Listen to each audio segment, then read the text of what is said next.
talk about how can you fix this problem or know how you can do that on your old PDF reader app. So all you have to do, just click here on settings, click on it here. When you just click on settings, it's going to show for you a list like this here.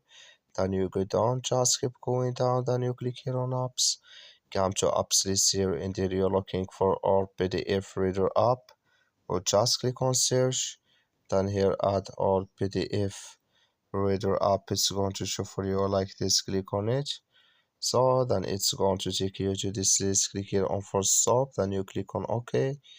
Then you go down, just click here on storage.